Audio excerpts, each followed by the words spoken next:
Hello people, today we'll talk some Richard Laymon.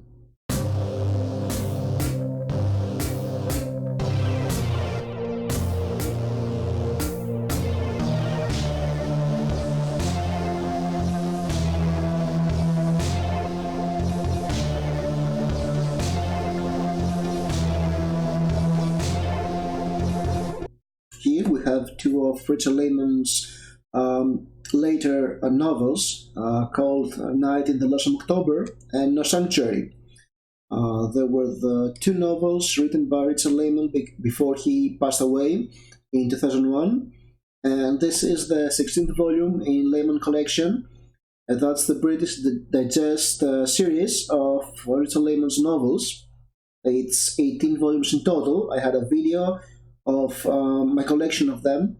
I have all 18 of, well, I have 17 of them, plus the Beast House books separately. Warning: if you're turned off by themes of sexual abuse and violence, then yes, you can definitely avoid Richard Laymon, because one of his constant tropes is violent sleaze, let's say violent sleaze.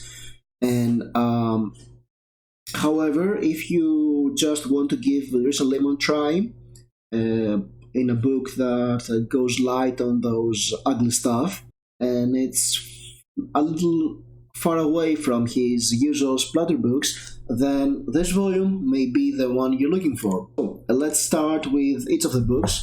We have Night in the Lonesome October, which is last house on the left and more like Blue Velvet. It's sort of a weird book, and I use weird in the good David Lynch sort of way. It starts with this sentence: I was 20 years old and heartbroken the night it started. And you can say a lot about Richard Laymon, about his writing skill, but he really nailed it in this first sentence, because it's everything you need to know. It's an awesome start. It sets you right in the mood. It tells a lot about the character and also leaves an opening for you to read to see what happens next, what happened this night. So, in this story, we have our narrator. It's the whole story is narrated in the first person, and our narrator is Ed Logan. He just returned to a small North California town for his second year at university, and upon getting there, he learns that his girlfriend, Holly, dumped him for another guy. He's heartbroken. He goes on a drinking binge. The night the book starts, he decides to go to her sorority house because he's heartbroken and doesn't know what to do. There, he meets her friend, Eileen, who she's a Laymon protagonist. She's female, so she's a bombshell. And she's very clearly, very definitely hits on him. He's too oblivious to notice. He's too embarrassed to say, I came here because I feel bad about Holly dumping me. So he just blurts out that, hey, I'm going to walk to the donut store. And that's 7 miles away, and it's night.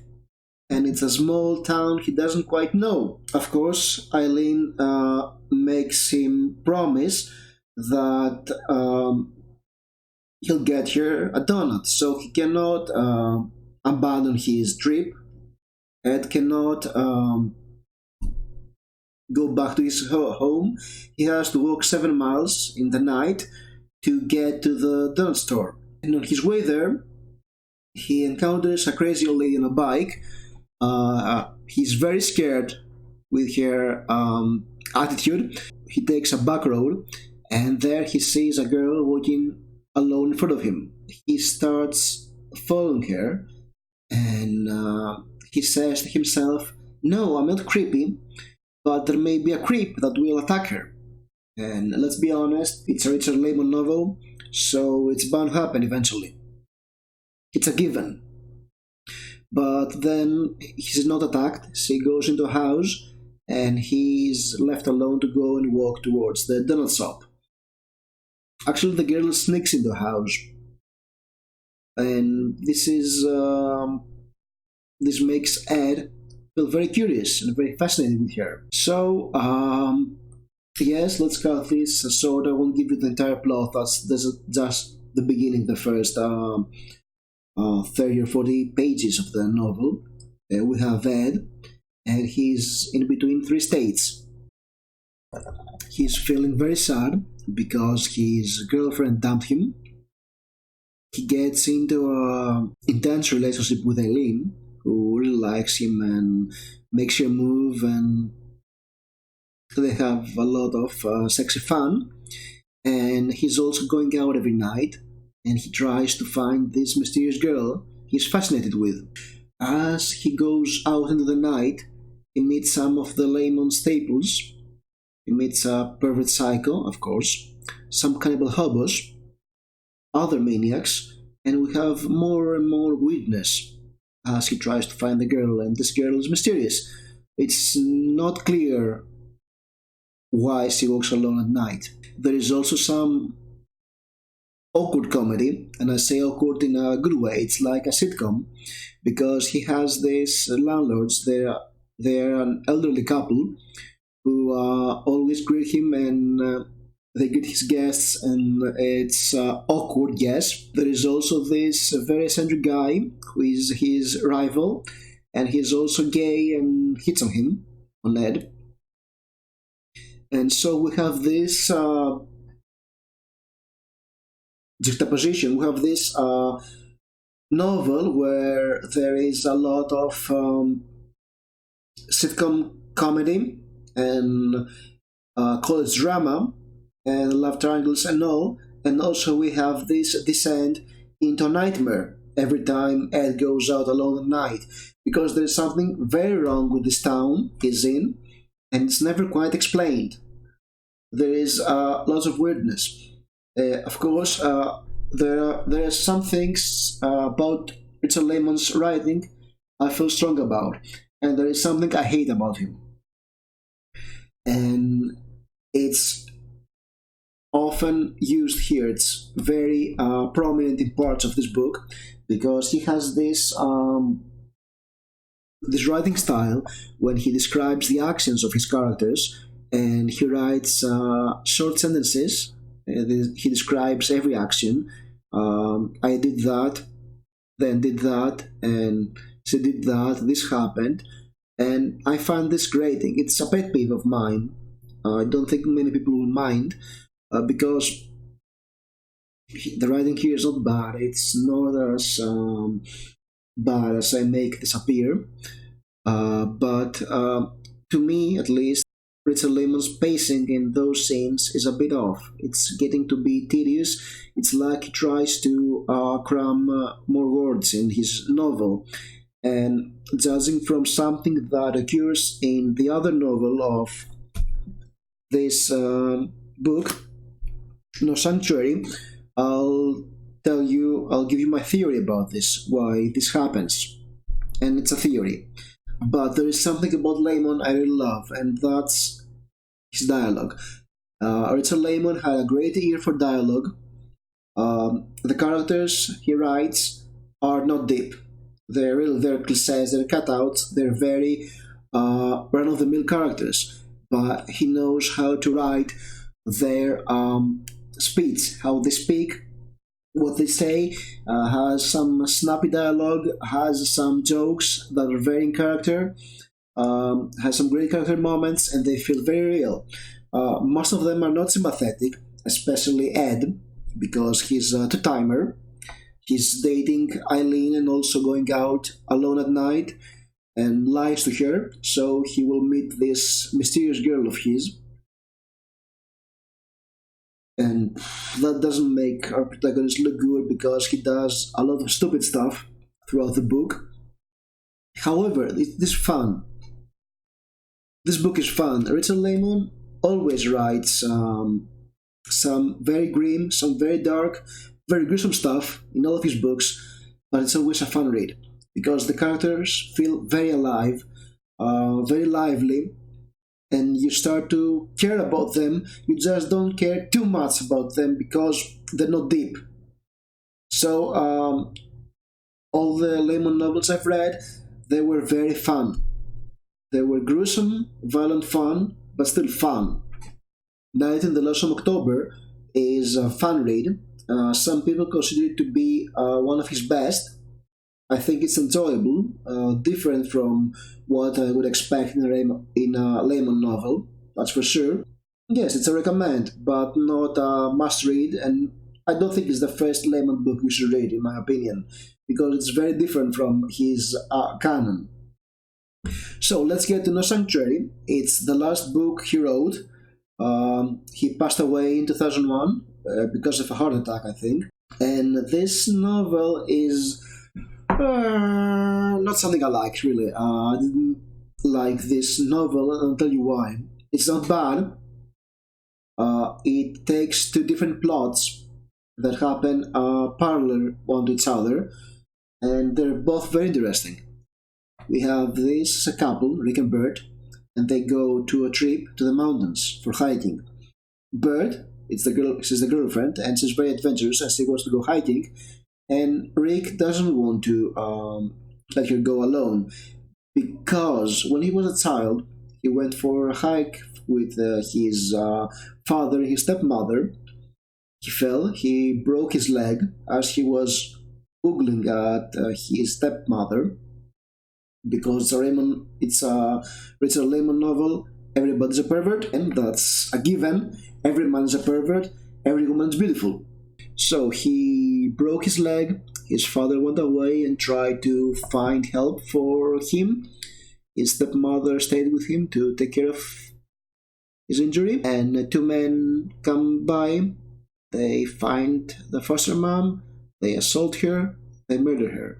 And there is no description. There's no graphic description of this scene.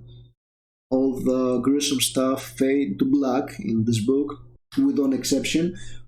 So while they're at the mountains, they find two female college students who may be a couple or may not be a couple. He flirts with one of them. He really likes one of them, and he believes that three young guys they also meet have their eye on the girls, on Bert and the two college students, and he tries to protect them. He's getting paranoid about this. So this storyline is sort of a thriller. It's interesting because it manages to be both horror and dark comedy at the same time. And the way this plays out is great until, of course, a point to the novel. And the second plot, though, is amazing because we have this girl. Her name is Gillian or Gillian. I'm not sure how you pronounce this. Who goes into houses and stays there while their owners are on vacation. So she moves into a house and she does that for kicks. She really gets off by taking a bath in other people's bathtubs. So she goes in the house by a guy. The house is owned by someone called Frederick. So you start to wonder, is Rick and Frederick the same person? Could be. As she stays in the house, she slowly realizes that the owner may be a serial killer. And she cannot go to the police because she broke into the house, she broke the laws and will go to jail. She also falls for the neighbor. And this storyline is really great because we have an original idea. There's a lot of tension building all throughout this plotline, and we have this love story with the neighbor, and it's not sleazy, it's not creepy, it's really sizzling. Well, we have a female point of view, so she cannot be the pervert like the guy. And then we get to the third part of the novel, the final act, and it all comes crashing down. Everything feels very rushed. The writing gets to be very sloppy. Yes, I complained that Richard Laymon goes into this very short sentences, very sloppy sentences, very choppy sentences, sorry. And it really bogs down the book. It feels like he's padding out the novel to get it to 400 pages. And The Sanctuary is shorter than 400 pages. And I get the impression that Richard Laymon, what he did is he wrote a very fast first draft, and then he went back and rewrote this. So he used those sentences and make the book bigger because that's what his publisher wanted. They wanted 400-page books, not 200-page books. So I get the idea that he passed away while editing this book. So what we read in the end, it's a final draft. It's a draft. It's not a finished book. That's my theory. Makes me feel that No Sanctuary is a missed opportunity. I won't go into spoilers about this. I have some ideas what could be done to make this book better. But yeah, it's a book that you can. Well, it's fun read. It's nice. The second storyline, especially, is very promising. The ending is not satisfying. That's how I felt about this book. Richard Laymon, the Laymon Collection, Volume 16. It's a fun and enjoyable book. It has 2 novels. Night and the Lonesome October is great. It's very different from your usual Laymon stuff, but it is quite fun and different and enjoyable. And No Sanctuary is a very promising book, but I think it's only for fans because just the ending is not that good. Have you read any of those 2 books? If so, please leave a message. Tell me your opinion. I would love to hear your opinions about the books or about Richard Laymon. I don't know, have you read Richard Laymon or not? Whatever. So, if you like this video, please press like. If you want to see more videos like that, please subscribe. I'll see you again with another video very soon. Thank you very much.